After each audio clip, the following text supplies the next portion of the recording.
प्रदेश के अध्यक्ष आदरणीय नायब सैनी जी हमारे बीच में पधारे हैं।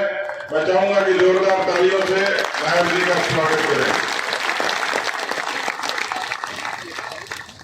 थानागाजी में और नायब जी में एक समानता भी है।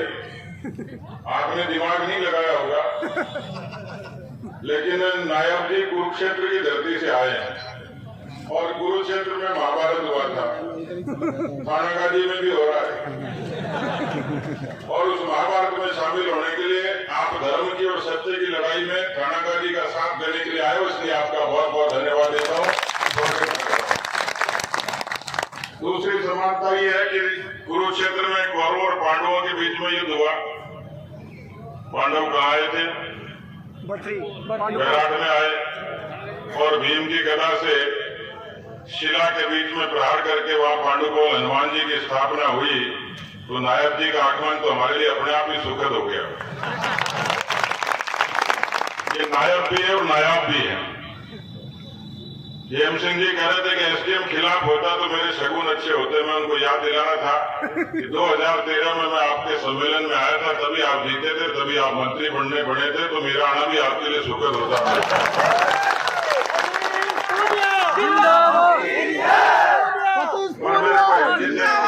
मेरे को हेम सिंह जी से शिकायत है, वो कह रहे मैंने गुस्सा करना बंद कर दिया।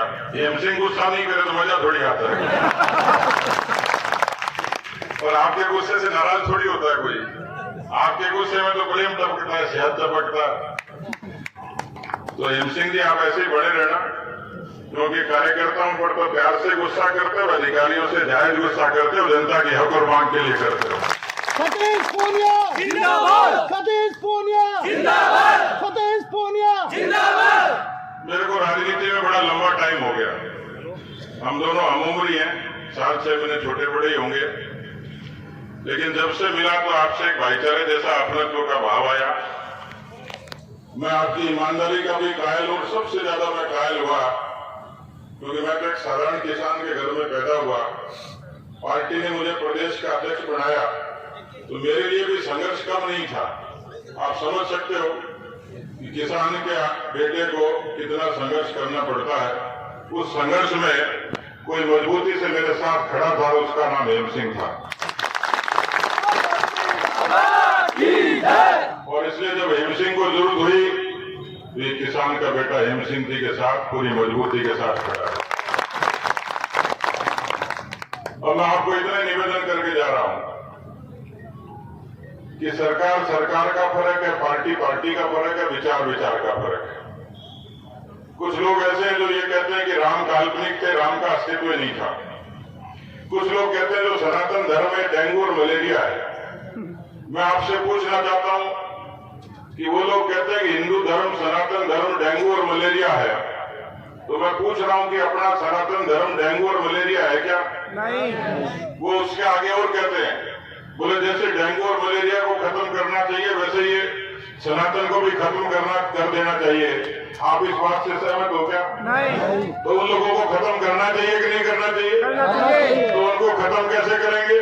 न तीर चलाना, न तलवार चलाना, केवल ईवीएम का बटन दबाना, वो अपने आप ही खत्म हो जाएंगे। डेंगू मलेरिया तो खत्म होगा कि नहीं होगा? और इसलिए इस देश में 1952 से लेकर चुनाव हुए, सरकारें आई और चली गई, लोग आए और चले गए, लेकिन इतिहास साक्षी है कि देश के विभाजन के जिम्मेदार नेहरू जी थे। लोकतंत्र की हत्या की जिम्मेवार इंदिरा गांधी थी जिन्होंने तानाशाही लगाई, और भ्रष्टाचार के जनक राजीव गांधी थे जो ये कहते थे कि 1 रुपया बेचता और 85 पैसे गायब कहाँ हो जाते हैं पता ही नहीं होता, 15 पैसे पहुंचते हैं। इस देश का किसान, इस देश की 36 कौम का आदमी अटल बिहारी वाजपेयी जी को नहीं भूल सकता, जिन्होंने परमाणु का विस्फोट करके हिंदुस्तान को ताकत दी, जिन्होंने किसान क्रेडिट कार्ड, प्रधानमंत्री ग्राम सड़क योजना, फसल बीमा योजना से किसानों का जीवन बदलने की कोशिश की। और देश में जब भ्रष्टाचार के खिलाफ राजनीतिक क्रांति हुई तो देश के यशस्वी प्रधानमंत्री नरेंद्र मोदी अगुवा बने और उन्होंने भ्रष्टाचारियों पर नकेल डालकर इस हिंदुस्तान को संदेश दे दिया कि अब तक की सरकारें भ्रष्ट होती थी, लेकिन कोई माई का लाल मोदी सरकार पर उंगली उठाकर नहीं कह सकता ये चोरों और बेईमानों की सरकार है। वो जमाना चला गया जब लोग कहते थे अली बाबा और 40 चोर की कांग्रेस पार्टी की सरकार काम करती है। राजस्थान में ऐसी दशा है, राजस्थान की ऐसी दशा है। एक गांव में कोई अंधा आदमी था, घरवाली पानी लेने चली गई और उस अंधे को बोल के चली गई खाट से उठना मत, मैं पानी लेके आ रही हूं कुएं से। अंधे आदमी को पेशाब की आदत हुई, बाहर आ गया दीवार के साथ साथ। वो पेशाब करने लगा तो नीचे ध्यान दिया नहीं, नीचे पाटा बैठा था, पाटा चिमक कर कूदने लग गया और अंधे को लेके पूरे गांव में टूर करवा दिया उसे। रास्ते में घरवाली बोली कि सूरदास मैं तेरे को मना करके आई थी, तो घर से मत निकलना, कहां टूर कर रहा है? अरे बोले बावड़ी ये नहीं पता मैं बैठा किस पे हूं। तो राजस्थान की सरकार इस तरीके से चल रही है कि चला कौन रहा, चल कैसे रही ये भी नहीं पता। लेकिन ये सरकार 17 बलात्कार रोज की दोषी है, 7 हत्या रोज की दोषी है। ये सरकार देश के सबसे ज्यादा भ्रष्टाचार की दोषी है।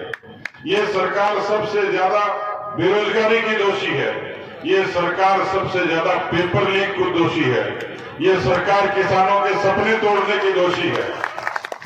आप में से बहुत लोगों ने अपने बच्चों को कोचिंग के लिए भेजा, उस बच्चे के मन पर क्या बीती होगी जब परीक्षा देने गया और परीक्षा केंद्र के बाहर लिखा हुआ मिला कि पेपर लीक के कारण आपकी परीक्षाएं नहीं होंगी। उन करोड़ों नौजवानों के सपने तोड़ने का काम कांग्रेस पार्टी की सरकार ने किया, तो उससे बदला लोगे कि नहीं लोगे? लेंगे। बदला लेंगे कि नहीं लेंगे? लेंगे। तो मैं आपको भरोसा देता हूं, ऐसी सरकार जो रामनवमी पर प्रतिबंध लगाती, क्या ऐसी सरकार को बर्दाश्त करोगे? नहीं। जो किसानों की जमीनों को नीलाम और कुर्क करवा दे, ऐसी 19,422 किसानों की जमीनों को कुर्क करने वाली सरकार से बदला लोगे कि नहीं लोगे? ऐसी भ्रष्टाचारी, नकारा, निकम्मी और आक्रमणी सरकार से बदला लोगे नहीं लोगे? जो बहन बेटियों की मान सम्मान की सुरक्षा नहीं कर सके, ऐसी सरकार से बदला लेने का वक्त आया है। मैं आप सबको भरोसा देता हूं कि भैरव सिंह शेखावत जी से लेकर वसुंधरा जी तक राजस्थान में विकास का एक नया अध्याय लिखा गया। किसान के लिए, जवान के लिए, नौजवान के लिए, महिलाओं के लिए, दलितों के लिए, वंचितों के लिए, पिछड़ों के लिए, अगड़ों के लिए, सबके लिए सहूलियत का काम हुआ और राजस्थान हिंदुस्तान से 8 से 8 मिलाकर काम करने लगा। लेकिन मुझे लगता है कि एक बार फिर से यहाँ डबल इंजन की सरकार की दरकार है, जो एक बार फिर से मोदी जी के साथ कदम से कदम मिलाकर राजस्थान एक बार फिर से स्वाभिमान से खड़ा हो। और जो आश्वासन आपको हेम सिंह भड़ौड़ा जी ने दिया है वो सत्य है कि जब आप मंत्री थे तब विधायक थे, और आप सही कह रहे थे कि आप मंत्री कम लगते थे, विधायक कम लगते थे, लेकिन थानागाजी के संतरी जरूर लगते थे कि आप थानागाजी के हितों की रक्षा के लिए लगते थे। वो दौर लौटेगा, वो युग आएगा। मैं तो इतना ही कह सकता हूं कि आप सब लोग मिलकर, क्योंकि मैं जब 13 में आया था तो थोड़े लोग थे, सर्दियों के दिन थे, सुबह सुबह मैं कौन सी जगह टहला के देवनारायण भगवान के मंदिर में मिले थे। मुझे कुछ किसान भाई मिले, बोले जी हेम सिंह जी को बना तो देंगे विधायक, लेकिन मंत्री बनाने की जिम्मेवारी लो। अब मैं तो उस समय मंत्री बनाने के लिए काबिल तो नहीं था, लेकिन झूठ बोलने में भी क्या जाता है। मैंने तो ऐसे धूल में लट मारा, मैंने कहा तुम हेम सिंह जी को जिता दो। अच्छा, मुझे भी कोई भरोसा नहीं था दूर दूर तक हेम सिंह को मंत्री कौन बनाएगा, ये तो मेरी तरह ठोठ आदमी है। लेकिन बाद में चमत्कार हुआ देवनारायण भगवान का, हेम सिंह जी जीते भी और हेम सिंह जी मंत्री भी बने। तो आप अंदाज लगा सकते हो कि जहाँ नेकी, नियत और ईमानदारी और पुरुषार्थ होता है, वहाँ देवनारायण भगवान जरूर सुनता है, मीन भगवान जरूर सुनता है, हमारे सभी देवी देवता जरूर सुनते हैं। मैं आपकी बहुत मजदूरी करी है, मैं इतने 200 विधानसभा क्षेत्रों में गया हूँ, लेकिन सबसे ज्यादा थानागाजी में आया। मैं गिनती करता हूँ, क्योंकि जब भी हेम सिंह जी को लगता है कि बुला लेना चाहिए, आज भी मुझे नहीं पता था मैं आ पाऊंगा। मैं दिल्ली मीटिंग में था, उस मीटिंग के बीच में ही आया हूँ। पार्टी का हुक्म और इन्होंने वहां नोट करा दिया कि और कोई आए कि नहीं आए, पूनिया जी जरूर आने चाहिए। तो आपसे मेरा एक संस्कार जुड़ गया, और उस संस्कार के नाते ही आपसे कहता हूँ, मेरा कर्जा वर्जा तो आपके ऊपर कोई नहीं, लेकिन आपका फर्ज जरूर है। यहाँ मेरे बागड़ा ब्राह्मणों की, हरियाणा ब्राह्मणों की, खातियों की और हमारे सेन समाज की रिश्तेदारियां बहुत हैं। तो गाड़ी हेम सिंह जी की लेना, 2-4 चक्कर मेरे भी लगा के आना, तो मुझे लगता है कि आप अपना मजबूर कर दोगे। बोले गणपति बाबा आप सबको बहुत बहुत धन्यवाद। और आज की जो नामांकन की सभा है वो सनी देओल के गदर 2 फिल्म की तरह छप्पर फाड़ है। ये उत्साह और ये जोश आप लोगों का इसी तरीके से बना रहना चाहिए। बहुत बहुत धन्यवाद। जय हिंद, जय भारत।